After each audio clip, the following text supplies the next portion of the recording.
والعاقبۃ للمتقین والصلاۃ والسلام علی اشرف الانبیاء والمرسلین وعلی آلہ وصحبہ اجمعین اما بعد فاعوذ باللہ السمیع العلیم من الشیطان الرجیم بسم اللہ الرحمن الرحیم واوفوا بالعہد ان العہد کان مسئولا صدق اللہ العظیم اللہم صلی علی محمد وعلی آل محمد کما صلیت علی ابراہیم وعلی آل ابراہیم انک حمید مجید اللہم بارک علی محمد وعلی آل محمد کما بارکت علی ابراہیم وعلی آل ابراہیم انک حمید مجید رب اشرح لی صدری ویسر لی امری واحلل عقدۃ من لسانی یفقہوا قولی۔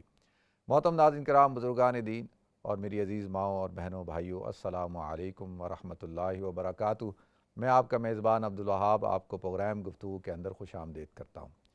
ناظرین، آج گفتگو پروگرام میں میری اور آپ کی گفتگو تو ہمیشہ کی طرح ہوگی، لیکن آج ہمارے ساتھ اسٹوڈیو میں ہمارے ایک بہت ہی قابل احترام اور دوست اور بہت بڑے عالم دین مفتی احمد عفنان صاحب موجود ہیں، جو کہ جامعۃ الرشید ایک بہت بڑا علمی ادارہ ہے پاکستان کے اندر۔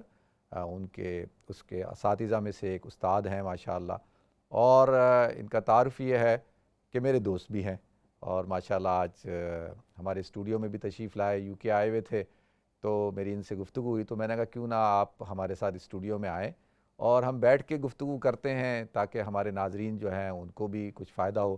میں تو روزانہ گفتگو کرتا ہوں، آپ حضرات میری گفتگو سن کے میرے خیال میں یہ تو نہیں کہوں گا کہ اکتا گئے ہوں گے، یہ بھی نہیں کہوں گا کہ تھک گئے ہوں گے، لیکن یوز ٹو ہو گئے ہوں گے۔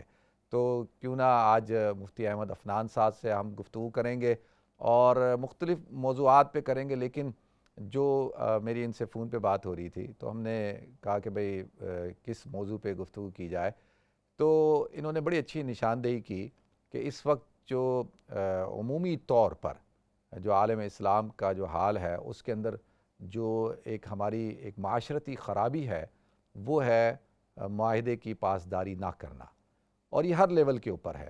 یعنی ایسا نہیں ہے کہ بھئی کوئی بزنس لیول کے اوپر ہو یا جو ہمارے اور معاملات ہوتے ہیں، ہر لیول پہ دیکھا جاتا ہے کہ ہم کانٹریکٹ کرتے ہیں، ہم معاہدہ کرتے ہیں، ہم عقد کرتے ہیں، لیکن اس کو پورا نہیں کرتے۔ تو اس حوالے سے انشاءاللہ گفتگو ہوگی اور یقینی طور پر آپ حضرات اس سے فائدہ اٹھائیں گے، اور پھر ہم انشاءاللہ سوال جواب کا سلسلہ بھی رکھیں گے کہ آپ حضرات کوئی سوال کرنا چاہیں تو وہ بھی آپ کر سکتے ہیں۔ تو میں مفتی احمد عفنان صاحب کو اسلام چینل اردو کے اسٹوڈیو میں خوش آمدید کرتا ہوں۔ السلام علیکم ورحمۃ اللہ وبرکاتہ۔ وعلیکم السلام ورحمۃ اللہ۔ کیسے ہیں مفتی صاحب؟ خیریت سے ہیں؟ ٹھیک ٹھاک ہیں؟ الحمدللہ، اللہ کا فضل ہے۔ بہت شکریہ، آپ نے اپنا قیمتی وقت نکالا ہمارے لیے جی۔ جزاک اللہ جی، بلانے کا شکریہ۔ آپ خیریت سے ہیں؟ ٹھیک ٹھاک ہیں؟ الحمدللہ۔ تو یو کے میں آ کے ایڈجسٹ ہو گئے ہیں نہیں ہوئے؟ میرا اصل میں چونکہ ایل ایل ایم چل رہا ہے سواس یونیورسٹی میں، L L M Islamic law and human rights, جی، ماسٹرز ان لا، تو وہ اس کے لیے میں پھر پچھلے سال تو آن لائن ہو گیا، جی، تو اس سال یہ دوسرا سال ہے جس میں تھیسس لکھنا ہے اور ایک دو سبجیکٹ رہ گئے، لا ان سوسائٹی، تو وہ پڑھنا ہے، تو اس لیے آنا ہوا ہے، اور اب ذرا چند مہینے یہاں پر اس لیے رہنا ہے۔ اچھا، ماشاءاللہ، ہم آپ سے فائدہ اٹھاتے رہیں گے۔ تو باقی آپ ایڈجسٹ ہو گئے؟ ہو رہے ہیں۔ اصل میں پہلے آیا کرتے تھے وزٹ کے لیے، تو وزٹ کے لیے آنا یا ٹورزم کے لیے آنا وہ ایک اور بات ہوتی ہے، اور کسی جگہ پر آپ کا سیٹ ہونا مستقل، اس کے اور تقاضے ہوتے ہیں جو دور سے سمجھ نہیں آتے۔ جی بالکل، وہ دس ڈفرینٹ ورلڈ، ڈفرینٹ میکانزم، بہت سی چیزیں مختلف ہیں، ظاہر ہے، اور ہماری جو سوسائٹیز ہیں نارملی وہ اتنی ڈسپلنڈ یا آرگنائزڈ نہیں ہیں، رول آف لا نہیں ہے یہاں، چونکہ بہت organised, discipline, rule of law, جس طرح یہاں ٹرینیں فاسٹ ہیں وہاں زندگی بھی ایسی فاسٹ ہے، تو you have to adjust with them.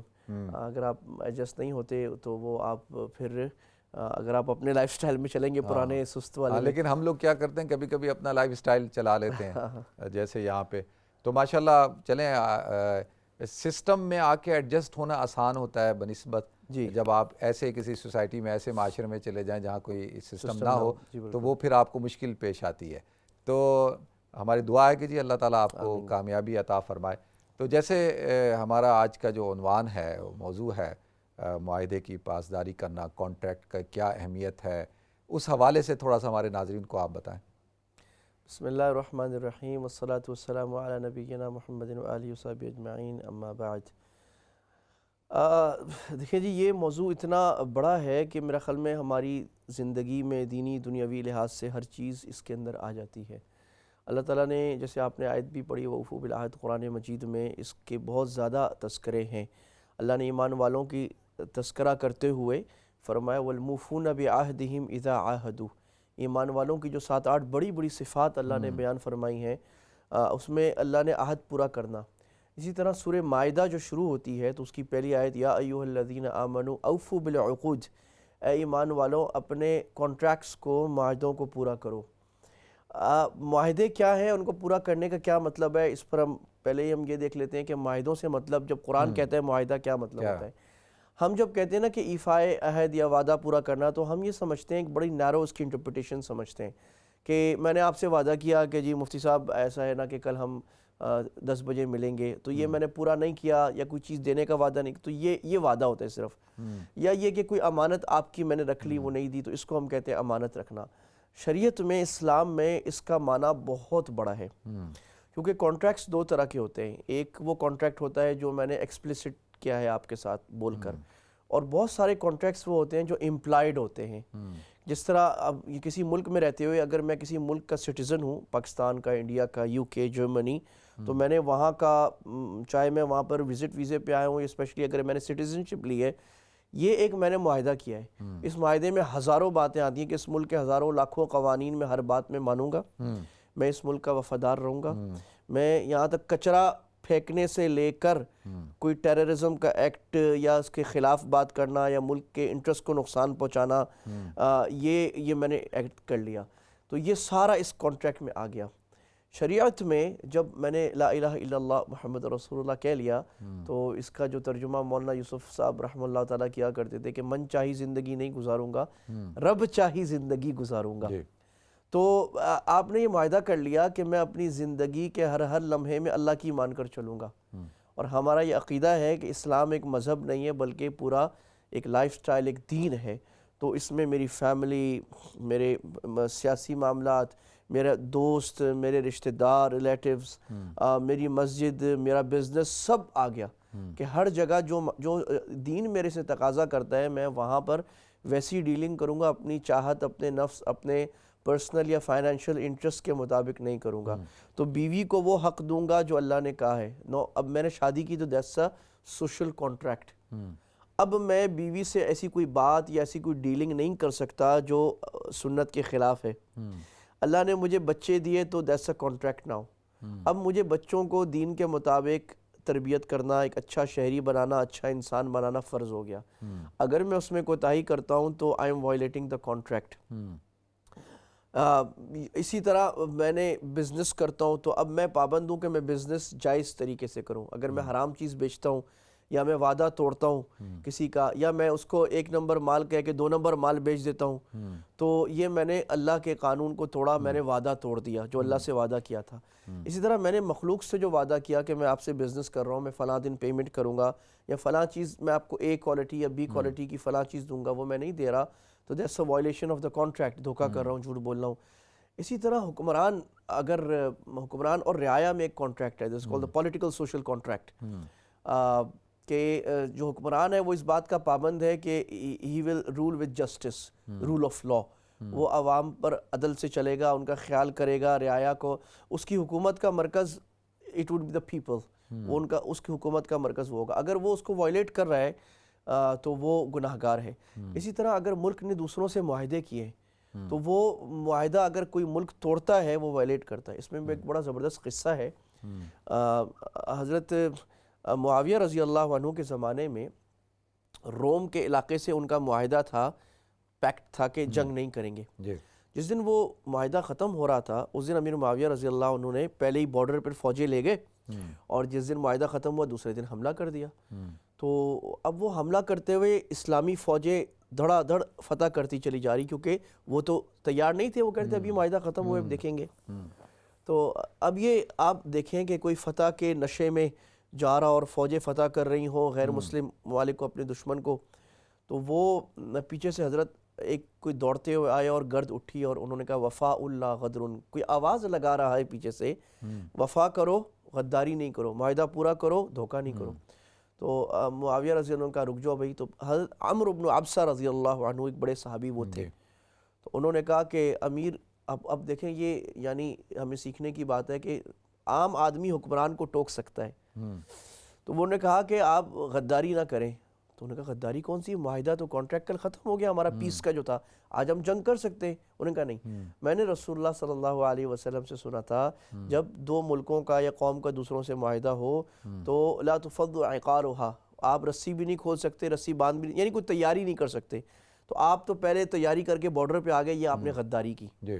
تو معاویہ رضی اللہ تعالیٰ عنہ نے کہا کہ ہم نے جتنی زمینیں فتح کی ساری واپس. یہ بھی ان صحابہ کی بڑائی تھی کہ اللہ کے حکم کے آگے رک جانے والے، اور اللہ کا حکم آ جائے تو لاکھوں کروڑوں کا فائدہ ہو رہا ہو، اس کو نقصان میں ڈال دینے والے کہ اللہ نے فرمایا تو پیچھے آ گئے. اللہ کے نبی نے فرمایا کہ لِكُلِّ غَادِرٍ لِوَاءٌ يَوْمَ الْقِيَامَةِ، جو معاہدہ توڑتا ہے اس کو غدر کہتے ہیں، دھوکہ کرتے ہیں، فراڈ کرتا ہے، یا I mean is not fulfilling his contract, violating the contract، تو اس کا ایک جھنڈا اس کے اوپر لگا ہوگا قیامت کے دن، جو پوری، یعنی وہاں تو ستاری ہوگی اللہ کی، لیکن ایسے آدمی کے اوپر جھنڈا لگا ہوا ہوگا کہ وہ جھنڈا اس کو دیکھ کے بتا رہا ہوگا یہ وہ آدمی ہے جس نے اپنے معاہدوں کو توڑا ہے. تو یہ اس کو ہم کہتے ہیں معاہدہ، کہ یہ اتنے سارے معاہدے ہماری تو زندگی اس میں کا چل رہے مطلب یہ ہے کہ معاہدے کو ہم کئی درجات میں تقسیم کر سکتے ہیں. ہیں. جی ہاں، تو سب سے پہلا درجہ تو ہو گیا کہ بھئی ہم نے جب کلمہ پڑھ لیا، ہم جب مسلمان ہو گئے تو ہم نے اللہ رب العزت کے ساتھ ایک معاہدہ کر جی لیا، ہاں، اور وہ معاہدہ ہمارا ہے کہ بھئی اللہ کے ساتھ کسی کو شریک نہیں ٹھہرائیں گے. جی ہاں، اور پھر جب ہم نے حضور اکرم صلی اللہ علیہ وسلم کا کلمہ پڑھ لیا تو بحیثیت امتی ہونے کے ہمارا ان کے ساتھ معاہدہ ہو گیا کہ ان کی سنتوں کے خلاف نہیں چلیں گے. بالکل. اور اسلام کو قبول کیا تو اسلام کے ساتھ ہمارا معاہدہ ہو گیا کہ اسلام کے علاوہ جو ہے ان الدین عند اللہ الاسلام، اسلام کے علاوہ زندگی نہیں گزاریں گے. تو یہ تو ہمارا اللہ، اس کے رسول اور اسلام اور دین کے ساتھ معاہدہ ہو گیا. پھر یہ جو اس کے اندر پھر درجات، اس وقت جو لوگ جو سمجھتے ہیں نا، وہ یہ ہے کہ ہم نے بریک کی طرف جانا ہے 2 منٹ میں.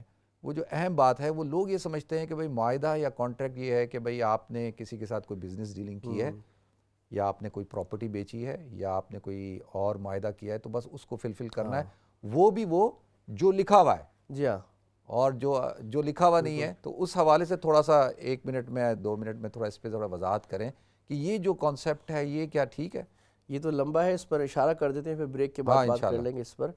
دیکھیں، میں نے جیسے عرض کیا کہ کانٹریکٹ، کیونکہ میں لائر بھی ہوں تو کانٹریکٹ لا پڑھاتا ہوں میں، تو وہ کانٹریکٹ میں 2 قسم کا ہوتا ہے، ایک وہ جو لکھا ہوا یا بولا ہوا، اور دوسرا وہ ہوتا ہے جس کو ہم کہتے ہیں implied contract, code with conduct, کہ ہمارا رویہ یہ بتا رہا ہے کہ ہم ایک کانٹریکٹ میں داخل ہو رہے ہیں. جیسے میں نے نیشنلٹی کی مثال لی، آپ اگر کسی ملک کے شہری ہیں تو آپ نے ان کا معاہدہ کیا کہ میں ملک کے سارے قوانین مانوں گا، جس سے امپلائڈ کانٹریکٹ. آپ کسی ہاؤس ہولڈ میں رہ رہے ہیں تو آپ نے سب سے معاہدہ کیا ہے کہ میں اس گھر کا وفادار رہوں گا، کوئی کام کسی کے خلاف نہیں کروں گا، کسی کو تکلیف نہیں دوں گا. اب پبلک میں آپ جا رہے ہیں تو آپ کا معاہدہ ہے کہ میں پبلک میں کسی کو تکلیف نہیں دوں گا، اس کے خلاف کچھ نہیں کروں گا.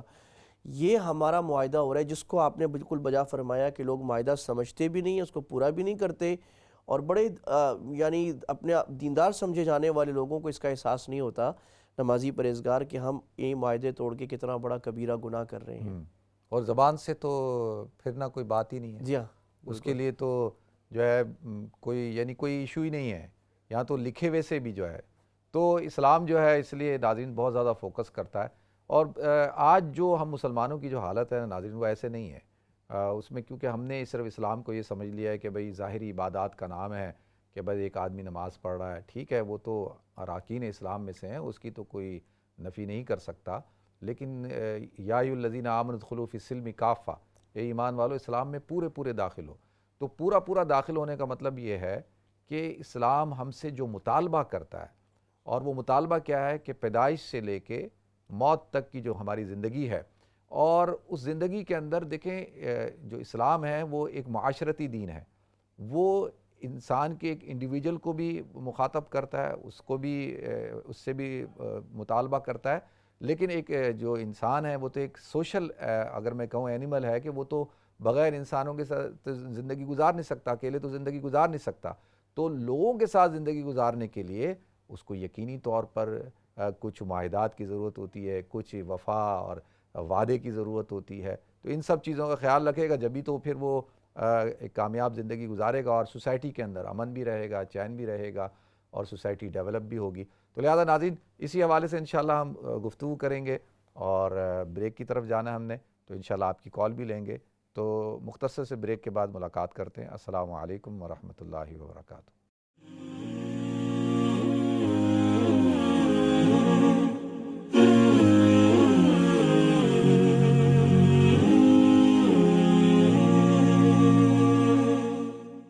رحیم السلام علیکم ورحمۃ اللہ وبرکاتہ۔ ناظرین، آپ کو ایک دفعہ پھر پروگرام گفتگو کے اندر خوش آمدید کرتا ہوں۔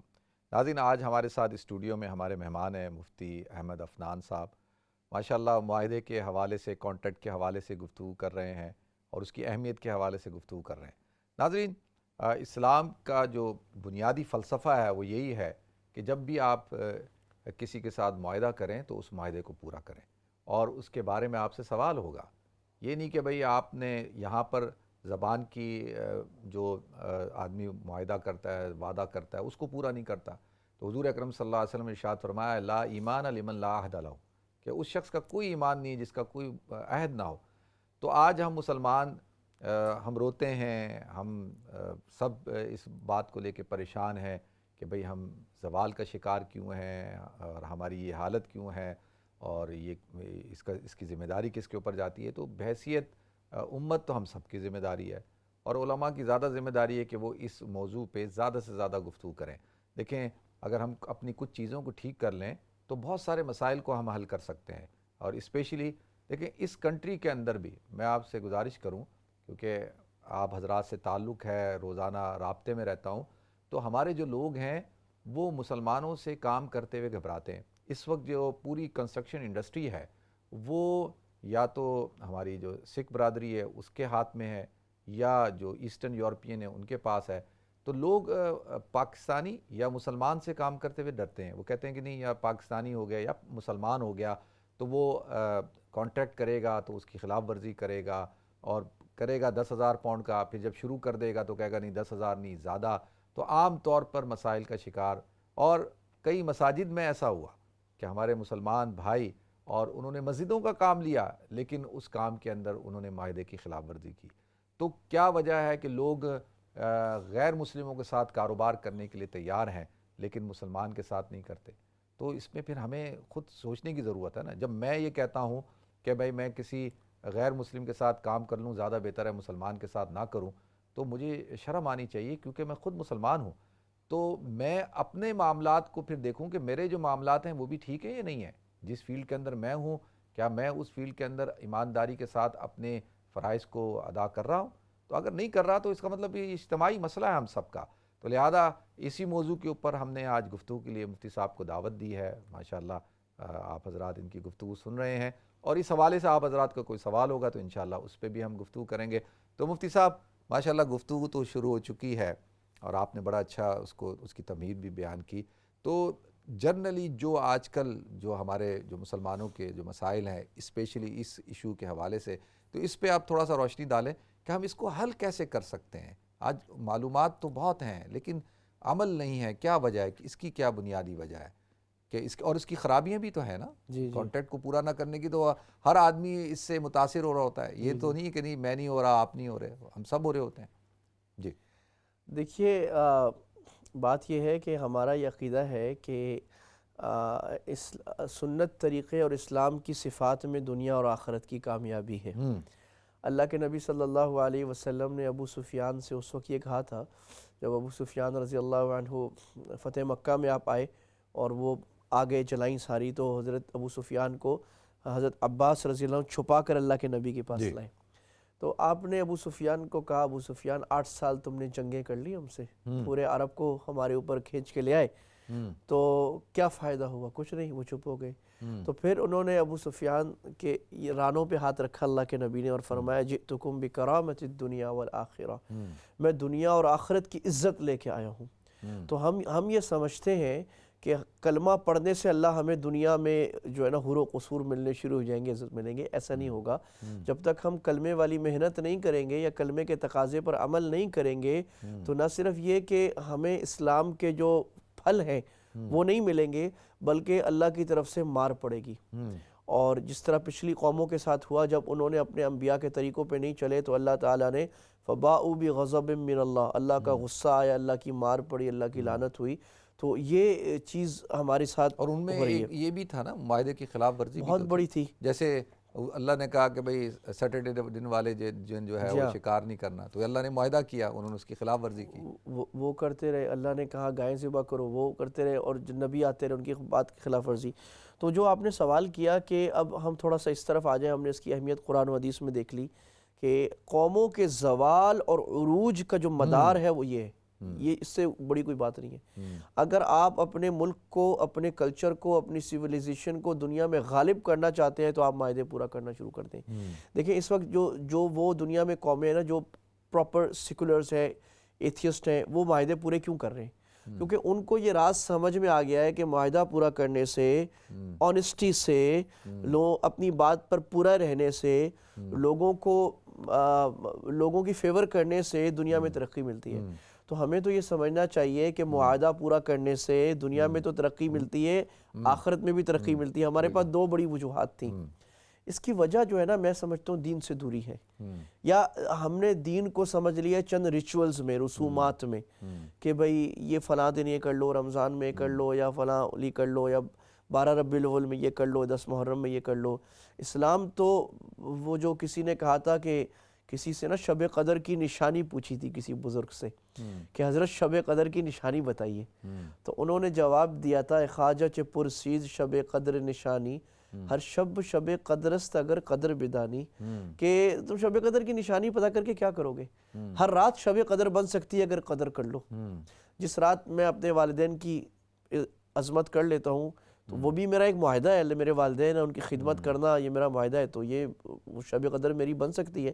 تو اسی طرح مسلمان قوم کو آج یہ سمجھنے کی ضرورت ہے کہ اللہ کے نبی نے ایک چابی رکھی تھی حقوق العباد کی. یعنی یہ بھی ایک بحث چلتی نا، حقوق اللہ اور حقوق العباد.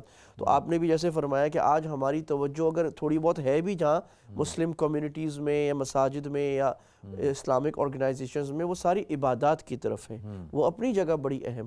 لیکن دنیا کی جو کامیابی ہے نا اس کا مدار معاملات ہیں. اس پر میں ایک دو دلیل عرض کروں.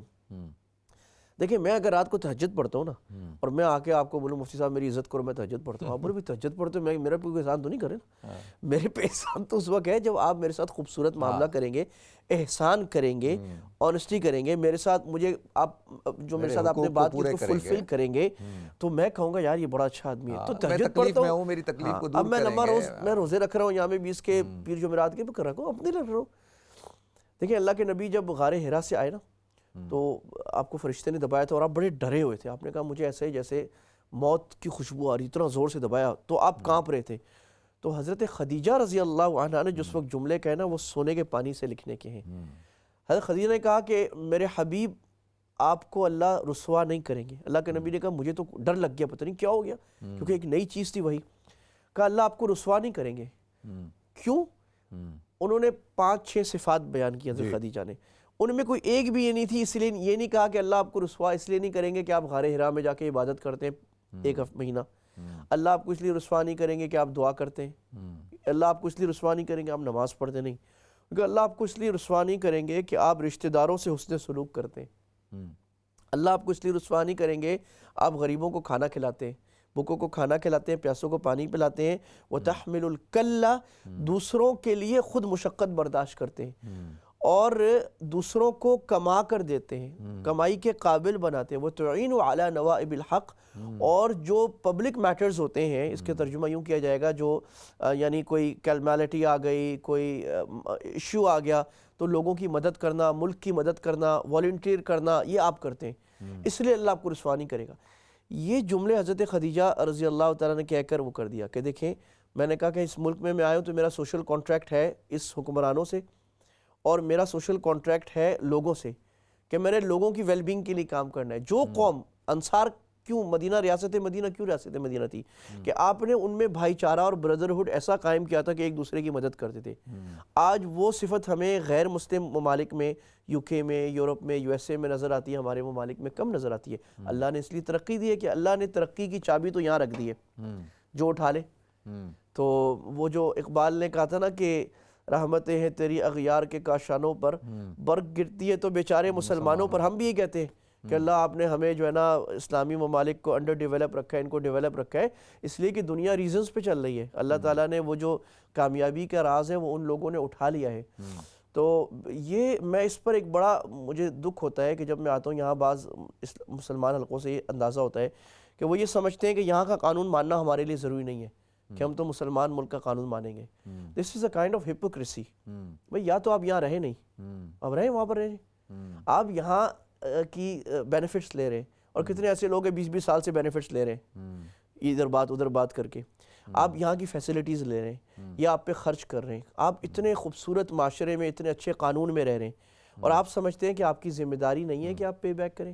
تو میں عرض کروں بڑا ذمہ داری سے کہ شرعی لحاظ سے پوری امت کا اتفاق ہے کہ آپ کسی بھی حکمران کے نیچے رہتے ہیں تو آپ کو اس کی ساری باتیں ماننا فرض ہے.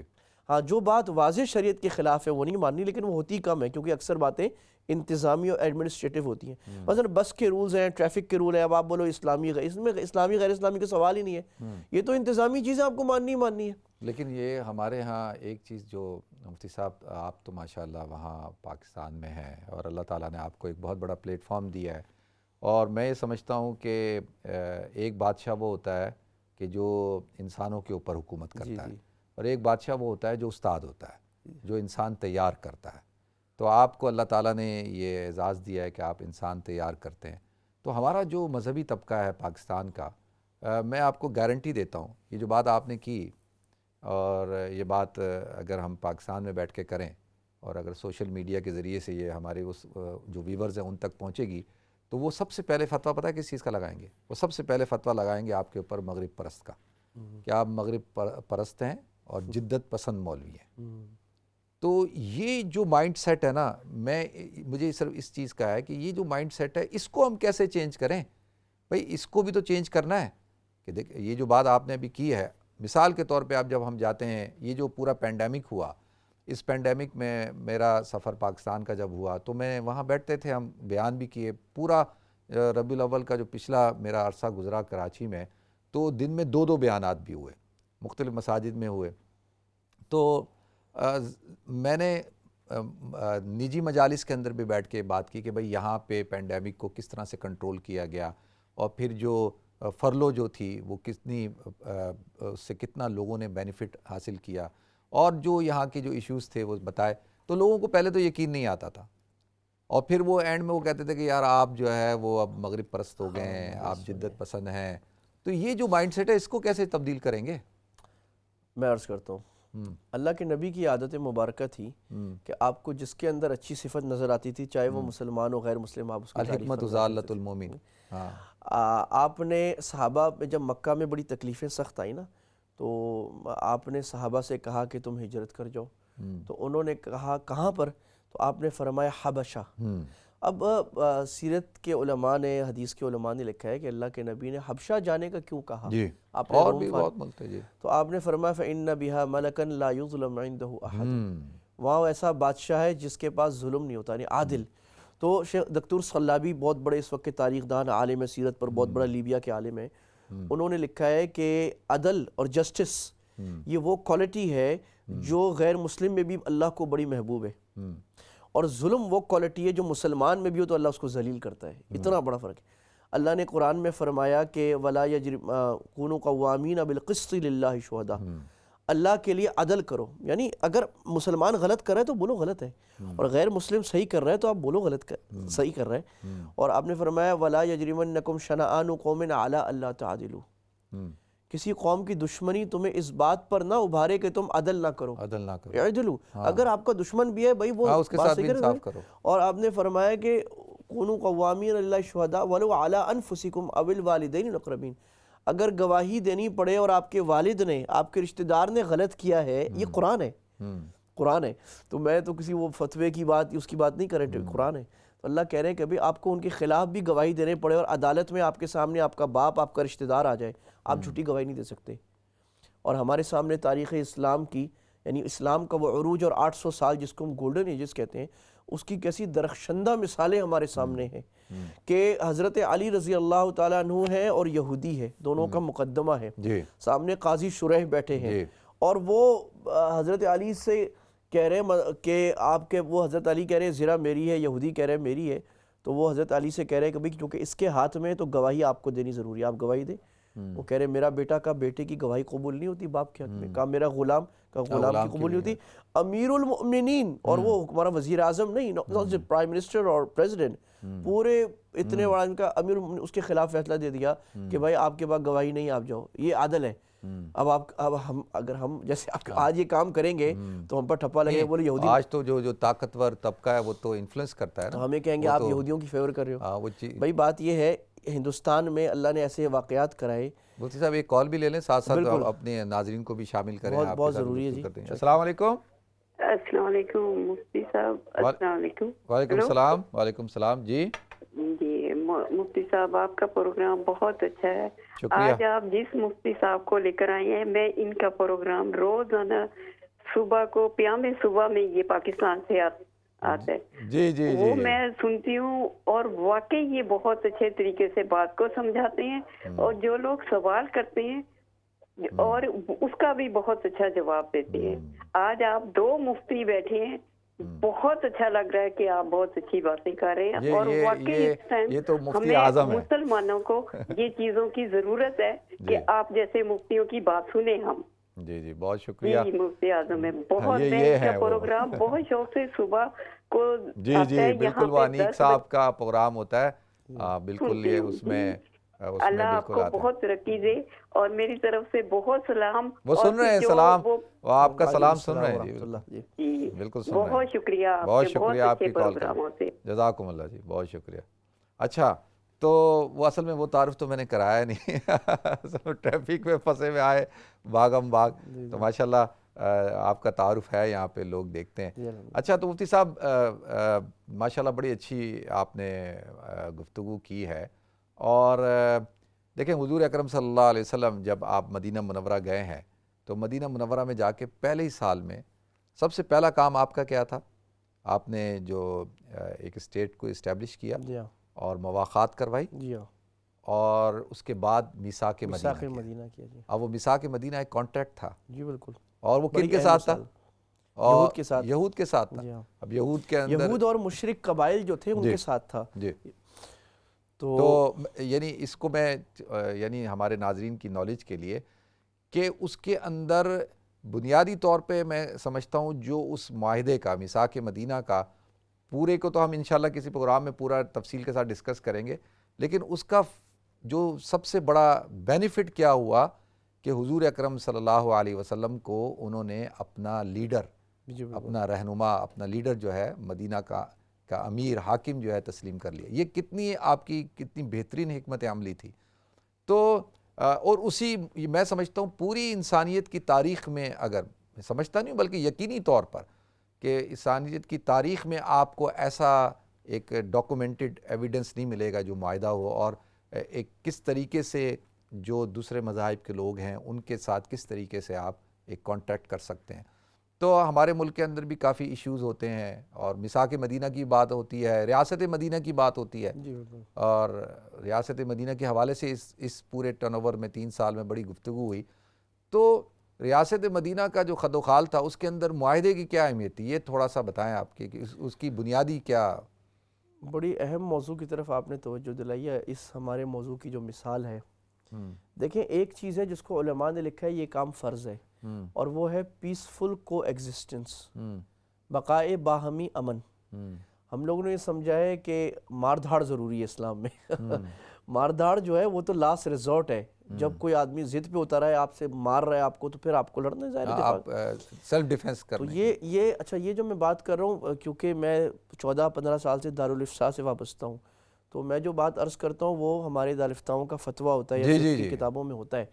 یہ جو بقائے باہمی ہے یہ فرض ہے کہ ہمیں پوری دنیا کے یہودیوں، عیسائیوں اور جو ایتھیسٹ ہیں ان سب کے ساتھ ایسے رہنے کی ضرورت ہے کہ ہم وہ بھی امن سے رہیں، ہم بھی امن کے ساتھ رہیں، اور یہ ضروری ہے۔ تعالوا الی کلمۃ سواء بیننا، اور اس کی بڑی مثال جو آپ نے پیش کی میثاق مدینہ۔ میثاق مدینہ میں 52 کلوزز ہیں، جسے پراپر کانٹریکٹ، اور ڈاکٹر حمید اللہ جان صاحب رحمہ اللہ تعالیٰ جنہوں نے سب سے پہلے اس پہ کام کیا تھا، جو فرانس میں ہوا کرتے تھے، اور انہوں نے میثاق مدینہ کو پروف کیا تھا پورا، ایک ان کو لائبریری سے وہ ٹرانسکرپٹس مل گئے تھے یہاں فرانس کی لائبریری سے، جس میں وہی میثاق مدینہ پورا پروف کے ساتھ آ گیا تھا۔ کہ وہ یہاں کے جو اسپیشلسٹ تھے انہوں نے بھی کہہ دیا کہ ہاں یہ 1400 سال میں آپ پرانا کی نالج ڈاکومنٹ کے ہے. لیے عرض کر رہا ہوں کہ میں گیا ہوں، میں نے ڈاکومنٹری بنائی ہے، اور فرانس پیرس کے اندر بہت دنیا کی سب سے بڑی اسلامک لائبریری موجود ہے، تو اس کے اندر یہ اس کے جو مسودات ہیں وہ وہاں موجود ہیں. تو ڈاکٹر صاحب نے کیا کیا اس مسودے کو، جو میثاق مدینہ جو اللہ کے نبی نے یہ کانٹریکٹ کیا تھا، تو ڈاکٹر صاحب نے کہا ہے کہ یہ پوری دنیا کا پہلا کانسٹیٹیوشن تھا، متمدن دنیا کا. تو کانسٹیٹیوشنل لا جو ہے وہ ہمیں میگنا کارٹا یا یو کے میں نہیں پہلے آیا، وہ تو تقریباً 1200 کی بات ہے نا، 1208 میں، وہ بھی 1208 میگنا کارٹا بہت چھوٹا سا جی. تھا، لیکن وہ جو اللہ کے نبی صلی اللہ علیہ وسلم بنایا وہ 52 اس کی شکیں تھیں، جی. اور اس میں جو 27 شکیں تھیں وہ یہود سے متعلق اور 26 شکیں مسلمانوں اور دوسرے قبائل سے متعلق تھیں. اس میں یہ تھا کہ ہم مل کر رہیں گے، اگر آپ پر کوئی تکلیف آئی ہم آپ کی سپورٹ کریں گے. یہود کی، مسلمان، یہ اللہ کے نبی کا معاہدہ تھا. اور ہم پر کوئی مشکل آئی آپ سپورٹ کرو گے. اگر آپ سے کوئی آدمی، آپ کے کسی آدمی سے غلطی سے کوئی آدمی قتل ہو گیا تو اس کا ضمان تاوان وہ ہم دیں گے. ہمارے سے کوئی غلطی سے ہو گیا ہم دیں گے. اور اگر ہم پر کسی دشمن نے آپ پر حملہ کیا ہم آپ کی مدد کریں گے. تو یہ آپ دیکھیں کہ اللہ کے نبی یہود کے ساتھ. اچھا، اس میں تھوڑا سا میں اضافہ کر رہا ہوں کہ اگر خارج سے، باہر سے کوئی ایسی فورس حملہ کرتی ہے تو ہم اور آپ پابند ہوں گے کہ ہم اس ریاست کی مدد کریں گے اور اس ریاست کی حفاظت کریں گے. جی ہاں. تو اچھا، کال بھی ہیں حضرت، 2 کالیں وہ لیتے ہیں، پھر انشاءاللہ گفتگو کو بھی جاری رکھتے ہیں. السلام علیکم. السلام علیکم. وعلیکم السلام ورحمۃ اللہ وبرکاتہ. کیا حال ہے؟ الحمدللہ میں ٹھیک ہوں، اللہ کرم شکر ہے. مجھے ماشاءاللہ بہت اچھا آپ کا ٹاپک چل رہا ہے، اور الحمدللہ بہت بہت جزاک اللہ، آپ سے بہت زیادہ ہمیں فائدہ ہوتا ہے. تو جیسے آپ نے ان کا تعارف کروایا، ماشاءاللہ ایک بہن نے پہچانا کہ یہ پاکستان میں پروگرام کرتے ہیں، تو میں بھی آپ کا جو پروگرام دیکھتی ہوں، بہت پرانی میں آپ کی مطلب سنتی آ رہی ہوں. تو اب میں آپ کا تعارف پاکستان میں کروایا ہے، تو میں تو آپ کی مووی بنا کے بھیجتی رہتی ہوں نا. تو آپ کا پروگرام ہمارے وہاں پاکستان میں آتا ہے؟ نہیں، میرا تو ابھی آ رہا ہے یہ والا لائیو، تو یہ پاکستان میں دیکھ سکتے ہیں؟ کیونکہ میں ابھی میرے ابو بھی ابھی آئے ہیں، بہت اچھا. سوشل میڈیا پہ دیکھ سکتے ہیں. سوشل میڈیا ہمارا اسلام چینل اردو کا جو پیج ہے نا، فیس بک پیج ہے، وہ لائک کریں، وہ پوری دنیا میں دیکھا جاتا ہے، تو دیکھ سکتے ہیں. اور تعارف تو کام کا ہوتا ہے، یہ حضرات کام کر رہے ہیں اور ہم صرف باتیں کر رہے ہیں، تو اللہ تعالیٰ ان سے کام لے رہا ہے. تو بہت شکریہ میری بہن، اللہ تعالیٰ آپ کو بہت برکت عطا فرمائے. بہت شکریہ. نیکسٹ کال لیتے ہیں. السلام علیکم. السلام علیکم. وعلیکم السلام. جی مفتی صاحب بول رہے ہیں؟ جی مفتی صاحب آپ کا پروگرام بہت اچھا ہے، ہم بڑے شوق سے دیکھتے ہیں. شکریہ. تقریباً 16-17 سال سے جب سے آپ نے شروع کیا تب سے ہم آپ کے فین ہیں. بڑھاپا آ گیا کرتے کرتے. نہیں، آپ ابھی ینگ ہیں ماشاء اللہ. جی فرمائیں. آپ کے پروگرام سے بہت کچھ سیکھنے کو ملتا ہے. شکریہ. تو میں یہ پوچھنا تھا کہ مسئلہ میں نے سنا ہے کہ لیڈیز کے جو بال ہوتے ہیں اور ناخن ہوتے ہیں ان کو پھینکنا نہیں چاہیے. تو میں اکثر یہ کرتی ہوں کہ اپنے بعد پھولوں کے گملے ہوتے ہیں اس میں اپنے بال کے جو گرتے ہیں اس میں دبا دیتی ہوں، ناخن بھی پھینک دیتی ہوں. اچھا چلیں ٹھیک ہے میری بہن. ایسا ہے کہ یہ مسائل تو ہم پورا ویک ڈسکس کرتے ہیں، اور تو آج مفتی صاحب کی موجودگی ہے، ان سے ہم کچھ فائدہ اٹھا لیں.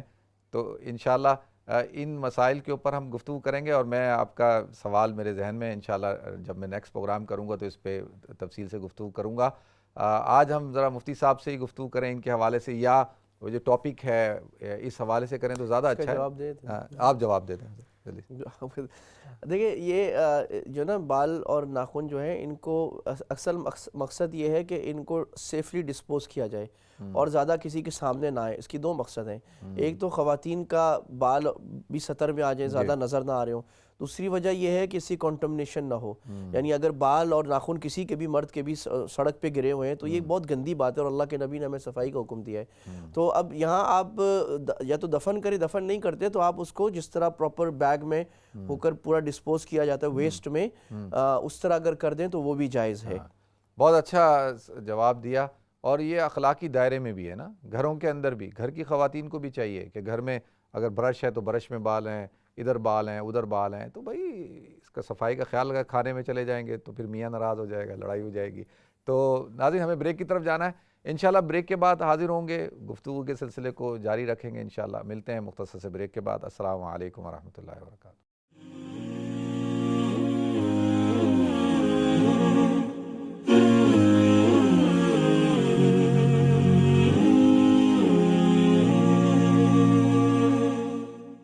السلام علیکم ورحمۃ اللہ وبرکاتہ۔ ناظرین، آپ کو ایک دفعہ پھر پروگرام گفتگو کے اندر خوش آمدید کرتا ہوں۔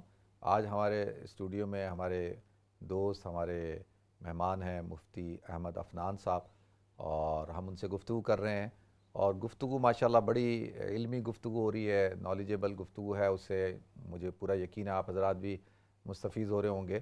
میثاق مدینہ کی بات ہو رہی تھی، اور کیونکہ میثاق مدینہ کے حوالہ بہت دیا جاتا ہے نا، اور خاص طور پہ جس ملک میں ہم رہتے ہیں یہاں پہ جو معاہدات ہیں، کانٹریکٹ ہیں، اس کی بڑی اہمیت ہوتی ہے۔ آپ دیکھیں، آپ جاب کرتے ہیں، کہیں پہ جاتے ہیں، کوئی چیز خریدتے ہیں، بیچتے ہیں، ہر چیز اس میں آپ کا ایک کانٹریکٹ ہوتا ہے۔ آپ you can't breach your contract, آپ ایسے نہیں آسانی کے ساتھ کانٹریکٹ کو بریچ کر سکتے ہیں۔ تو یہ اسلام کے اندر اس کی بڑی اہمیت تھی۔ وہ کہتے تھے کہ بھئی زبان دے دیے، بس چاہے جتنا نقصان ہوتا ہے ہو جائے، زبان کو پورا کرنا ہے۔ تو اس پہ انشاءاللہ ہم گفتگو کر رہے ہیں، ہمارے ساتھ کالر بھی ہیں، ان کو بھی شامل کرتے ہیں۔ السلام علیکم۔ السلام علیکم۔ وعلیکم السلام۔ بھائی صاحب کیسے ہیں آپ؟ الحمدللہ میں ٹھیک ہوں میری بہن، آپ خیریت سے ہیں؟ ٹھیک ہے، اللہ کا شکر ہے۔ بس ایک دو ذرا پرابلم والی باتیں ہیں تو میں نے کہا پوچھ لو۔ ایک تو یہ ہے کہ یہ جو عصر کی اذان جو اسلام چینل پہ ہوتی ہے ارلی، تو میں اسی وقت نماز پڑھ لیتی ہوں، تو میرے کو کسی نے بولا کہ یہ تو صافی کی اذان ہوتی ہے، آپ کیوں ویلے نماز پڑھتے ہو؟ اچھا چلیں پھر آپ کی میں سمجھ نہیں آتی اسلام چینل پہ۔ اچھا چلیں، دوسرا کیا سوال ہے آپ کا؟ یہ ہے کہ میں بچے ہیں نا جو 10-12 سال کے، یہ پوچھتے رہتے ہیں کہ اللہ میاں آدمی ہے کہ عورت؟ اب میں ان کو کیا جواب دوں بھائی؟ اچھا، میں اس پہ پورا ایک پروگرام بھی کر چکا ہوں، انشاءاللہ اس پہ بتاؤں گا۔ پہلے تو یہ جو اس کا آپ نے سوال پوچھا ہے نا نماز کا، وہ کیونکہ ہم فالو کرتے ہیں مکہ اور مدینہ کے وہ ٹائمنگ کو، اور جو لندن سینٹرل ماسک ہے نا ہماری ریجنٹ پارک مسجد، کیونکہ شروع سے اسلام چینل کی پالیسی ہے ہر حوالے سے ٹائمنگ کی، تو ہم اس کو فالو کرتے ہیں۔ تو میں اکثر اپنے دوستوں سے کہتا ہوں کہ بھائی آپ اپنی لوکل مسجد کو، جیسے میں اثر پڑھتا ہوں اپنی لوکل مسجد کے ٹائم ٹیبل کے حساب سے، تو جو آپ کا لوکل مسجد ہے اس کی ٹائم کے حساب سے آپ نماز پڑھیں، ٹھیک ہے؟ باقی مفتی صاحب سے کہوں گا ایک دو لفظوں میں وہ جواب دیں تاکہ پھر ہم موضوع کی طرح۔ مفتی صاحب، اللہ ہی ہے شی ہے، بتائیں جی، یہ بڑا اہم سوال ہے۔ اصل میں اللہ نے فرمایا لیس کمثلہ شیء، جی، اللہ تعالیٰ کے ایگزامپلس پہ مخلوق کو فٹ نہیں کر سکتے، بالکل صحیح نہیں ہے۔ تو یہ جو ہے نا ہی اور شی ہونا، یہ تو کریشن کی خاصیت ہے، جو مخلوق ہے۔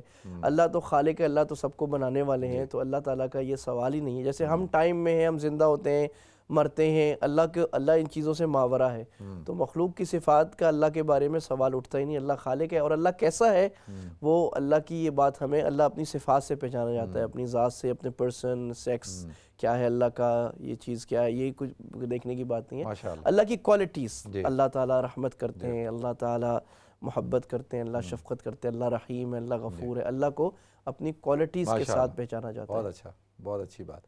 تو آ جائے موضوع کی طرف۔ میثاق مدینہ کے اوپر ہم گفتگو کر رہے تھے مفتی صاحب، اور اس کے پھر آپ نے فوائد بیان کیے، آپ نے اس کا 52 اس کی شکس ہیں، اور اس کے کیا فوائد ظاہر ہوئے۔ اور پھر اگر ہم دیکھیں تو حضور کی زندگی کے اندر صرف ایک، یہ تو ایک اہم وہ تھا، اس کے علاوہ صلح حدیبیہ بھی ایک کانٹریکٹ تھا، اس کے حوالے سے بھی تھوڑا سا آج تھوڑا اس کو صلح حدیبیہ کانٹریکٹ تھا۔ صلح حدیبیہ آپ نے غیر مسلموں سے کانٹریکٹ کیا، اور اس میں بہت ساری شقیں ایسی تھیں جس میں ایسا لگ رہا تھا کہ مسلمان دب کر صلح کر رہے، دب کر کانٹریکٹ کر رہے، اور ناراض بھی ہوئے۔ حضرت عمر کو اشکال بھی ہوا بعض صحابہ کو، لیکن وہ بعد میں پتہ لگ گیا کہ وہ کتنا اچھا تھا۔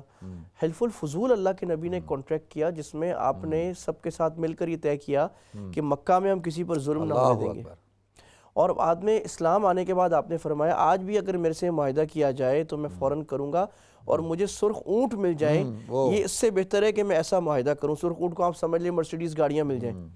تو حلف الفضول کیا تھا کہ ہم جیسے یہاں بیٹھے ہیں، ہم پوری دنیا میں گلوبل، جیسے یونائٹڈ نیشن کے ذریعے ہم نے معاہدہ کیا ہوا ہے، Amnesty International, we are part of United Nation, دنیا کے سارے ملک، کہ ہم دنیا میں ظلم نہیں ہونے دیں گے۔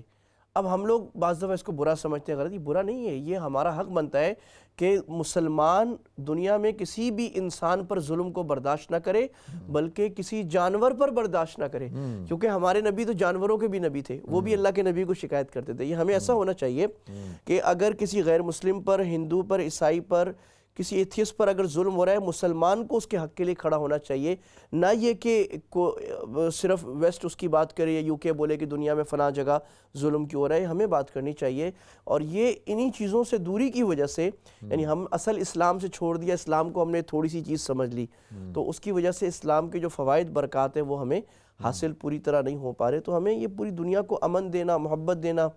اچھا یہاں کے حوالے سے میں ایک دو عملی مثالوں کی بات کروں، کیونکہ میں آتا رہتا ہوں یہاں بھی، یورپ میں بھی.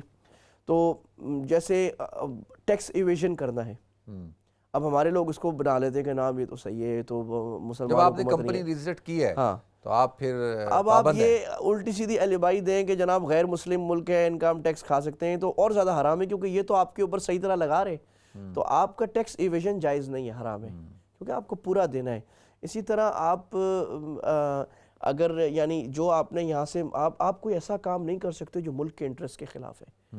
آپ اسلام کی کوئی ایسی ترجمانی جو ریڈیکلزم ہو، یا جس سے لوگ ملک کے خلاف ہوں، یا لڑائی کریں یا مار کٹائی کریں، یہاں پر کسی بھی عنوان سے یہ حرام ہے یہاں کرنا. آپ کو یہاں امن سے رہنا ہے. آپ کسی ایسی تنظیم کو سپورٹ نہیں کر سکتے جو ریڈیکلزم یا ایکسٹریمزم کر رہی ہے.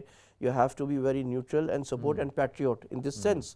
اور یہ آپ کے دین کے لیے اچھا ہے، کیونکہ آپ جب اس طرح رہیں گے آپ دین کی خدمت یہاں پر زیادہ اچھے انداز سے کر سکتے ہیں.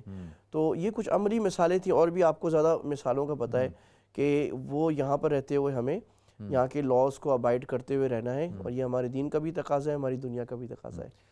تو اچھا وہ میرا وہ سوال رہ گیا مفتی صاحب. اچھا جی، وہ یہ کہ اس مائنڈ سیٹ کو کیسے بدلیں جو ایک دم جب ہم یہ گفتگو کرتے ہیں کہ بھئی یہ مغرب پرست ہیں، جدت پسند ہیں اور اسلام کی اصل کو چھوڑ دیا ہے. یہ تو آپ حضرات کام کر رہے ہیں اتنے ماشاءاللہ کئی سال ہو گئے، تو آپ سمجھ رہے ہیں تبدیلی آ رہی ہے؟ میں بہت اچھے سمجھ رہا ہوں. دیکھیں جو انڈر ڈیولپڈ کمیونٹیز ہوتی ہیں نا، ان میں ریڈیکلزم یا ایکسٹریمزم بہت ہوتا ہے، شدت پسندی، فوراً بھڑک جانا، ایموشنز. اور جتنا پڑھا لکھا کوئی معاشرہ ہوگا نا، میں ابھی مسلمان غیر مسلمان کی بات نہیں، جنرل بات کر رہا ہوں، جنرل بات کریں، تو آپ دیکھیں گے وہ بڑے ٹھہرے ہوئے لوگ ہوں گے. ان کے جذبات ان کے عقل کے نیچے ہوں گے. اور جو کم پڑھا لکھا ہوگا نا، اس کے جذبات اس کے عقل سے اوپر جائیں گے. تو یہ جو بائسنس ہے نا انسان کو، یہ جہالت کی وجہ سے ہوتی ہے. دیکھیں اسلام نے ترقی کی تھی ایجوکیشن کی وجہ سے. 800 سال جو ہمارا بغداد کی یونیورسٹیاں، مدارس، وہاں یونیورسٹی مدرسہ نہیں تھا، ایک ہی تھا بس، وہ بھی وہی یونیورسٹی ہوتا تھا، وہی مدرسہ. ایک ہی روف کے نیچے عالم بھی بنتا تھا، مفسر بھی، محدث بھی، فزسسٹ بھی، سائنٹسٹ بھی، ایک ہی وہی پگڑی پہنے ہوئے داڑھی والا، سارے وہ ہوتے تھے. تو ہم لوگ علم کو لیڈ کر رہے تھے عالم اسلام. یورپ اور یورپ کے شہزادے، ڈارک ایجز تھے، اور وہ باقاعدہ اسپین میں ریکویسٹ بھیجتے تھے یہاں بغداد میں کہ جی آپ ہمارے شہزادوں کو اپنی یونیورسٹیز میں پڑھائیں. تو علم میں ہم لیڈ کر رہے تھے، تو ہم دنیا میں باکمال تھے، اور ہمارے اندر بہت زیادہ ٹالرنس تھا. میں نے اسپین میں، آپ بھی گئے، تو وہاں پر ایک یہودی اسکالر تھے بہت بڑے، ان کا مجسمہ آج بھی کھڑا ہوا ہے کہ انہوں نے ان کو اپروو کیا کہ بھائی یہ یہودی ہیں جو بھی ہیں، انہوں نے خدمت کی ہے علم کی.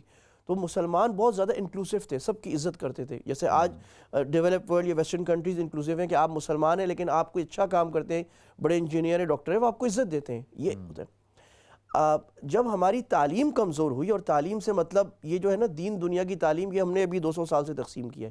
عالم اسلام میں یا اسلامی کتابوں میں ہمارے دین دنیا کی کوئی تقسیم نہیں ملتی. عقلی اور نقلی علم، یا اللہ کے نبی صلی اللہ علیہ وسلم کی زبان سے علم نافع، نفع والا علم اور غیر نفع والا علم. جس علم سے دین کا فائدہ ہو، عبادت کا فائدہ ہو، یا دنیا کو فائدہ ملے، وہ علم نافع ہے. تو میں یہ سمجھتا ہوں عالم اسلام ایجوکیشن میں بہت پیچھے رہ چلا گیا ہے. آج 500 ٹاپ یونیورسٹیز میں ہماری 1 یا 2 یونیورسٹیز ابھی آئی ہیں رینکنگ میں، اس سے پہلے ایک بھی یونیورسٹی نہیں تھی. تو ہمیں تعلیم کو ایک تو یہ ختم کرنا ہے، جو میرا ادارہ جو ہم لوگ کے لیے شریعہ جامع شدی کام کر رہا ہے، کہ بھئی یہ عالم اسلام کے زوال کا ایک سبب ہے کہ یہ دنیاوی تعلیم اور یہ دنیوی تعلیم تو دونوں ایک دوسرے کے مخالف ہیں. ایک بولتے ہیں ہم لبرل، ایک بولتے ہیں ہم ملا ہیں. یہ جب تک رہے گا ہم لڑتے رہیں گے آپس میں. ہمیں ایک ہونا ہے، اور ہمیں علم نافع کو سمجھنا ہے. ہمیں اچھے ڈاکٹر، اچھے انجینئر، اچھے مینیجرز، اچھے مسلمان بزنس مین چاہیے جو مل کر کام کریں، اور علماء کو ان کے ساتھ دینی ان کے ساتھ کام کرنا چاہیے. اگر ہم ایجوکیشن میں اسٹرانگ ہو جاتے ہیں تو یہ جو آپ نے کہا نا ریڈیکلزم، ایکسٹریمزم، تم یہ ہو تم وہ ہو، یہ جہالت کی پیداوار ہے، یہ ختم ہو جائے گی انشاءاللہ. یعنی there's a long term situation. دیکھیں نعرے لگانا، تحریک چلانا، یہ بہت عارضی کام ہوتا ہے. آج جو ڈیولپ ورلڈ نے مطلب آج why U S A is U S A because still the top universities are in U S A. آپ جو بھی کہہ لیں ان کو برا بھلا کہہ لیں، but they have the top university. جس دن آپ کے پاس ٹاپ ایجوکیشن ہو جائے گی آپ آگے چلے جائیں گے. تو یہ ہمارے ہاں تو پیورٹیز میں نہیں ہے. ہمارے یہاں تو جب بھی جتنی بھی حکومتیں آئیں ان کے ساری پیورٹیز جو ہے وہ ڈیفرنٹ رہیں. بس شمع جلی ہوئی ہیں بہت جگہ, ان کو سپورٹ کرنے کی ضرورت ہے. اچھے کام بھی ہو رہے ہیں, ہاں جو اچھے ہو رہے ہیں تو بالکل ان کو سپورٹ کریں. سپورٹ کرتے ہیں, دیے سے دیا جلے گا. وہ ہمارے اسی شو میں مفتی نعیم صاحب کے صاحبزادے فرحان نعیم صاحب آئے تھے, تو ان کے ساتھ جس طرح آپ کے ساتھ گفتگو ہوئی ان کے ساتھ بھی ہو رہی تھی, تو ماشاءاللہ ان کی گفتگو میں بھی یہی تھا کہ بھائی کسی طریقے سے کام کیا جائے ایجوکیشن کے حوالے سے. تو اچھا دیکھیں اس پہ تو ہم پورا ایک شو کر سکتے ہیں نا کہ آج جو مسلمانوں کی جو حالت ہے, ہمارے لیے بڑا آسان ہے کہ میں یہ کہہ دوں کہ اس میں ہم مسلمانوں کا قصور ہے. تو مسلمانوں کا قصور تو یقینی طور پہ ہوگا, لیکن اس میں کچھ ایسی قوتیں تھیں جو کئی سو سال سے محنت کر رہی تھیں کہ مسلمانوں کو تباہ کیا جائے, مسلمانوں کا زوال کا شکار کیا جائے. اور یہ جو آپ نے کہا نا کہ میں 1996 میں, مجھے یاد ہے کہ آپ کے نانا ابو بھی کافی تاشکند گئے اور انہوں نے وہاں ماشاءاللہ قرآن بھی تقسیم کیے, مجھے آج بھی یاد ہے ان کا. تو میں 96 میں یا 95 میں گیا تھا. آپ کے کزن ہیں شہزاد مظہر صاحب, وہ بھی میرے ساتھ تھے, مولانا بلال صاحب تھے, میرے بڑے بھائی محمد احمد صاحب تھے. تو ہم نے جب سمرقند, بخارا, ترمذ یہ پورا ایک مہینہ وزٹ کیا. تو یہ جو اگر آپ آکسفورڈ یونیورسٹی دیکھ لیں نا, کیمبرج یونیورسٹی چلے جائیں آپ, تو آپ کو یہ جتنے بھی ماڈل نظر آ رہے ہیں یہ سارے ماڈل وہاں سے اڈاپٹ کیے گئے تھے. قرطبہ آپ جائیں, میرا تو دوسرا گھر ہو گیا ہے کہ میں اتنی دفعہ وہاں گیا ہوں, اور الحمرا, غرناطہ. تو اس میں قصور تو جو مسلمانوں کا ہے, لیکن ساتھ ساتھ کچھ قوتیں تھیں جنہوں نے کام کیا. اب یہ ہوا کہ کیسے ہم شکار ہو گئے, وہ اس کی بنیادی وجہ مفتی صاحب میں یہ سمجھتا ہوں کہ ہمارے اندر جو ایک بالادست طبقہ ہے, جو مراعات یافتہ طبقہ ہے, اس نے امت کے ساتھ, اسلام کے ساتھ وفاداری نہیں کی. انہوں نے وقتی مفاد کے لیے اپنی جو ان کی شاہانہ زندگی تھی یا جو مراعات ان کے پاس تھی, ان کو سامنے رکھتے ہوئے انہوں نے ملت کا سودا کیا, اور اس کی وجہ سے یہ تباہی پھیلی ہے. تو الحمدللہ اب تو کنسٹرکشن شروع ہو چکی ہے, اور ماشاءاللہ جامعۃ الرشید جیسے کافی ادارے ہیں جو کام کر رہے ہیں. آپ حضرات کو بھی کافی چیلنجز کا سامنا کرنا پڑتا ہے, ہم دیکھتے ہیں اکثر فورمز چل رہا ہے, قافلہ چل رہا ہے انشاءاللہ. جی, تو اچھا دوبارہ ہم اپنے ٹاپک پہ آتے ہیں. ٹاپک یہ ہے کہ معاہدہ ہے اور معاہدے کو پورا کرنا ہے. اچھا, اب جب آپ معاہدہ کر لیتے ہیں, وربل ہے, ریٹن ہے یا امپلائیڈ ہے, آپ خود اور اسلام نے کتنا فوکس کیا ہے اس کے اوپر کہ بھئی لکھ لو, اگر لکھنا نہیں آتا تو کسی سے لکھواؤ, بڑی اہم, اور اس کے لیے گواہ بھی رکھو. جی ہاں, جی ہاں. تو آج یہاں پہ بھی آپ تو 15 سال سے کہہ رہے ہیں دارالفتہ کے ساتھ تعلق, کیا وجہ ہے کہ ہمارے ہاں جو وراثتی امور ہیں ان کے اندر بہت زیادہ پرابلمز ہیں, پھر جو شادی ہے میاں بیوی کے, جو اس کے فیملی لائفز, اور پھر بزنس, بڑے بڑے آپ دیکھیں بڑی کمپنیاں وہ کیسے جا کے اسلامی ملک میں بزنس کریں کہ ان کو اس بات کی شیورٹی نہیں ہوتی کہ یہ جو ہم معاہدہ کر رہے ہیں, یہ جو ہم دستخط کریں گے اس کے اوپر, کیا یہ فلفل بھی ہوگا یا نہیں ہوگا, یا اس کی کوئی اہمیت بھی ہوگی یا نہیں ہوگی, یا ہمارے سامنے ایسے اٹھا کے پھینک دیا جائے گا کہ ایک تو کاغذ کا پیپر, اس کی کیا اہمیت ہے. تو ایسا کانسیپٹ جو بنا ہوا تھا, اس لیے تو بڑی کمپنیاں جاتی نہیں ہیں, لوگ کام کرنا نہیں چاہتے ایسے ہی. تو آپ تو بزنس کمیونٹی سے بھی تعلق ہے, تو آپ کیا سمجھتے ہیں کہ اس کے لیے کیا طریقہ کار اختیار کیا جائے؟ دیکھیں جی, دو باتیں. مولانا طارق جمیل صاحب ایک بات بڑی زبردست کہتے ہیں ہماری غلطی ہم نے تمہیں بتایا نہیں, تمہاری غلطی ہے, تم نے پوچھا نہیں, سیکھا نہیں. ایک تو ہمارا جو عام جو ہمارے جو جمعے کے خطبے یا بیانات ہوتے ہیں, اس میں یہ موضوعات بہت کم بیان ہوتے ہیں. جی, ان موضوعات کو زیادہ بیان ہونا چاہیے. جو سوشل موضوعات ہیں, فائنینشیل موضوعات ہیں, فائنینشیل دین, اس کے پیچھے بات یہ ہے کہ ہمارے جو مدارس کا نظام ہے اس میں یہ چیزیں اتنی ایفیکٹیو نہیں ہیں. تو مدارس کا جو نظام اور کریکولم ہے, اور جامع رشید یہ کوشش کر رہا ہے کہ اس میں یہ چیزیں آئیں کہ ہم لوگ ابھی ہم جو کتابیں پڑھتے ہیں اس پہ 300-400 سال پہلے کی تجارت ہے مدارس میں. وہ تو ہمارا جو عام عالم نکلتے ہیں وہ اس ماڈرن تجارت کو نہیں سمجھتے. ان کو اپنے سٹاکس چینج کیا ہو رہے ہیں, ٹرانسفرز کیسے ہو رہے ہیں دنیا میں, کانٹیکٹ لیس پیمنٹس کیا ہو رہی ہیں, بٹ کوائن کیا ہے, وہ نہیں سمجھ رہا ہوتا. تو ہمارے عالم کو, جو ہم نے کہا نا کہ دین و دنیا ایک ہونا چاہیے, جو ہمارا ویژن ہے, کہ ہمارا عالم ان چیزوں کو سمجھے گا تو ممبر پہ بیان کرے گا نا. اس سے کوئی آدمی پوچھے گا تو اس کو پتا ہوگا بھائی یہ بزنس ایسے ہوتا ہے, آئرن یہ ٹریڈنگ ایسی ہے, امپورٹ ایسا ہے, مینوفیکچرنگ ایسی ہے, اس کے اندر یہ مسئلہ ہے, وہ اس کا حلال حرام جائز ناجائز بتا سکتا ہے. اگر نہیں سمجھے گا نہیں بتایا. اس طرح سوشل کانٹریکٹس ایک عالم کو, ایک اسکالر کو, ایک دین کے داعی کو انکلوسیو ہونا چاہیے, اس کو معاشرے کے اندر بیٹھنا چاہیے, مسجد میں سارا ٹائم نہیں بیٹھنا چاہیے، اس کو لوگوں کے ساتھ ہنسنا کھیلنا چاہیے تاکہ اس کو پتہ لگے کہ لوگوں کا معاشرہ کیا ہے، ان کے اندر کی کیا خرابیاں، میاں بیوی کے جھگڑے کیا ہو رہے ہیں، باپ بیٹے کے جھگڑے کیا ہو رہے ہیں، اندر سے سمجھے تو وہ اس کا حل بیان کرے گا، اور اس کی اہمیت زیادہ سمجھے، عبادات کی اپنی جگہ وہ بیان کیا جائے، اس کو بھی بیان کیا جائے۔ اور لوگوں کا قصور یہ، لوگوں کو بہت دفعہ پتہ ہوتا ہے ہمارے بھائیوں کو کہ کیا غلط ہے، وہ کسی کی آڑ لے کر جو ہے نا اس کو اپنا کام سیدھا کرتے ہیں۔ تو اس کے بارے میں اللہ کے نبی نے فرمایا تھا استفتی قلبک، ایک یہاں مفتی بیٹھے، تم جب کوئی ہیلا بہانہ کر کے کسی حرام کو حلال کر رہے ہیں نا، اور کوئی دھوکہ کر رہے ہیں تجارت میں آپ، تو آپ یہاں والے سے پوچھ لیں یہ آپ کے لیے جائز ہے ناجائز ہے؟ ہم سے پوچھنے سے پہلے اپنے استفتی نفس کا، اپنے بیٹے کے بچوں کے پیٹ میں آپ حرام ڈالنا چاہ رہے ہیں حلال ڈالنا چاہ رہے ہیں؟ تو اچھا مفتی صاحب 4-5 منٹ رہ گئے، جو ایک چیز جو میں سمجھتا ہوں، میں اس لیے آپ کے ذریعے سے یہ پیغام بھی دوں گا، انشاءاللہ ہمارا یہ پروگرام انشاءاللہ سوشل میڈیا کے ذریعے سے پوری دنیا میں دیکھا جائے گا۔ ویسٹ کے اندر جب میں یہاں یو کے میں آیا، مجھے بھی آلموسٹ 20 ایئرز ہو گئے، تو یہاں پہ جو مکتب کا جو سسٹم ہے نا وہ بڑا اسٹرانگ ہے۔ ابھی تک ہم اپنے ملکوں میں، خاص طور پہ میں چلیں پاکستان کی بات کرتا ہوں، ہندوستان کی بات کرتا ہوں، بنگلہ دیش کی بات کرتا ہوں، افغانستان کی بات کرتا ہوں، یہاں پہ مکتب جو سسٹم ہے وہ بالکل ایگزسٹ ہی نہیں کرتا نا۔ بچہ یا تو وہ مدرسے میں جائے گا، عالم بنے گا، حافظ بنے گا، اور وہ فل ٹائم جائے گا، اس کے علاوہ گھر میں قاری صاحب آئیں گے اور قاری صاحب آ کے اس کو پڑھائیں گے، یا 15 منٹ 10 منٹ اس نے بس قاعدہ پڑھ لیا، قرآن پڑھ لیا۔ تو ہمارے یہاں جو مکتب سسٹم جیسے ہماری مسجد میں ہے، 5 بجے سے 7 بجے تک روزانہ 5 دن کلاس ہوتی ہے، پھر سیٹرڈے سنڈے مدرسہ بہت کامیاب ہے، سکسیسفل ہے، اس کے اندر ہم قرآن بھی پڑھاتے ہیں، اس کے اندر ہم اخلاقیات بھی پڑھاتے ہیں، اس کے اندر ہم اسلام کی ہسٹری بھی پڑھاتے ہیں۔ اب یہاں کا جو بچہ ہے وہ 2-4 سال بعد پڑھنے کے بعد اس کے پاس ایک بیسک نالج ہوتی ہے، لیکن ہمارے ہاں جو ہندوستان، پاکستان، بنگلہ دیش کے اندر تو وہاں تو بی اے پاس کے پاس بھی نالج نہیں ہوتی۔ تو کیوں نہ یہ جو جامعۃ الرشید جیسے ادارے ہیں، ان کے پاس فارغین ہیں، علماء ہیں، فضلاء ہیں، تو یہ کیوں نہیں یہ ماڈل اڈاپٹ کرتے وہاں پہ کہ بچوں کو اخلاقیات سکھائی جائے؟ دیکھیں بنیادی طور پہ میں آپ کو بتاؤں، ایک جگہ ہم کھانا کھانے کے لیے گئے، فوڈ اسٹریٹ تھی، بیٹھے تھے، تو ہم کھانا، ایک صاحب یہاں بیٹھے ہیں، ان کو کھانسی تھی، کیا تھا، وہ بار بار کھانستے تھے اور ہمارے سامنے تھوکتے تھے۔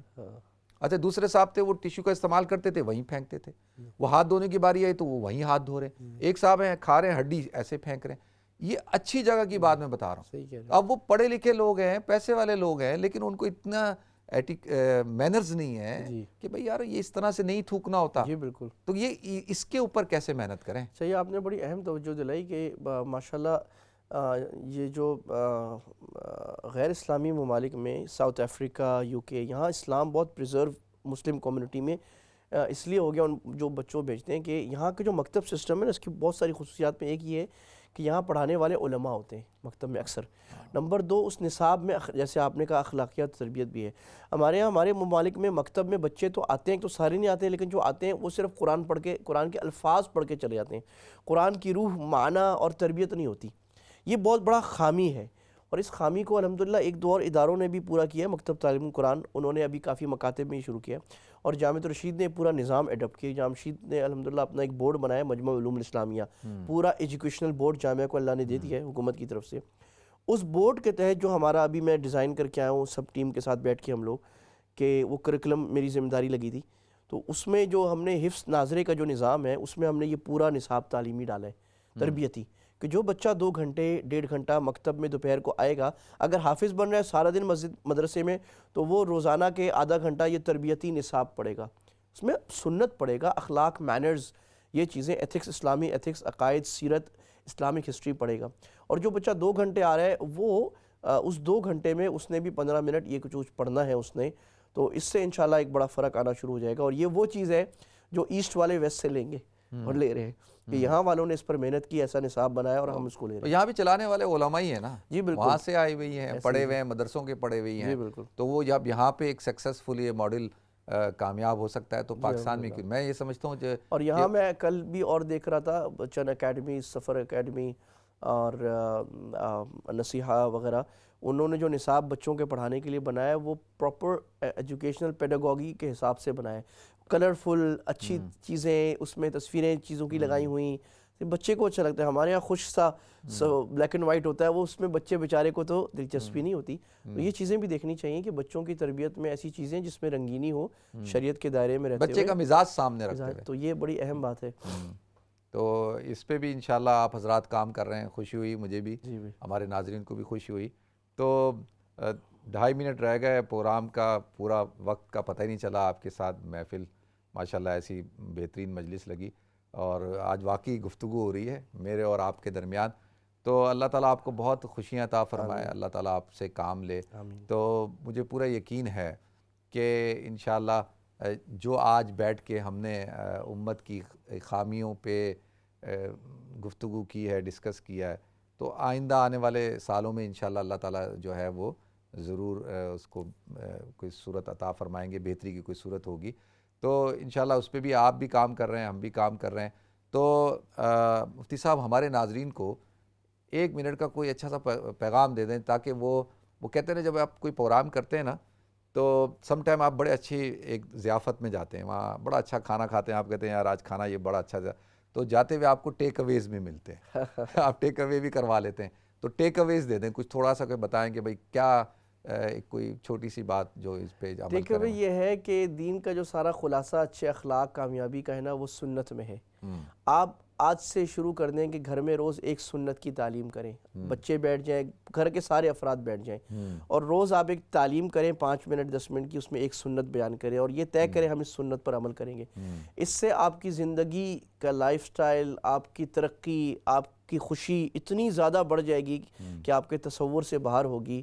اور ایک سنت میں آج پہلی دے کے چلا جاتا ہوں کہ ہمارے نبی صلی اللہ علیہ وسلم کان دائم البسمہ, آپ ہمیشہ مسکرایا کرتے. کیا بات ہے, اور آپ بھی ہمیشہ مسکراتے ہیں. اور میں اس لیے میں نے یہ مزاج اس لیے بنایا کہ یہ حدیث میرے اساتذہ نے مجھے پڑھائی بار بار. اور ایک صحابی کہتے ہیں کہ ہم یہ سمجھتے ہیں کہ جو دیندار بن جائے وہ ذرا غصے والا ہو جاتا ہے ہر وقت. ایک صحابی فرماتے ہیں کہ میں نے اللہ کے نبی سے زیادہ مسکرانے والا کسی کو نہیں دیکھا. تو ماشاءاللہ آج کی یہ ٹیک اوے سنت ہے, آپ بھی مسکرائیں, مسکراہٹوں کو تقسیم کریں. اللہ تعالیٰ آپ سب کو, ہم سب کو اپنی زبان میں رکھے. ناظرین, مفتی صاحب بہت شکریہ آپ کا, اللہ آپ کو برکت عطا فرمائے. تو انشاءاللہ پھر ملاقات ہوگی. السلام علیکم ورحمۃ اللہ وبرکاتہ.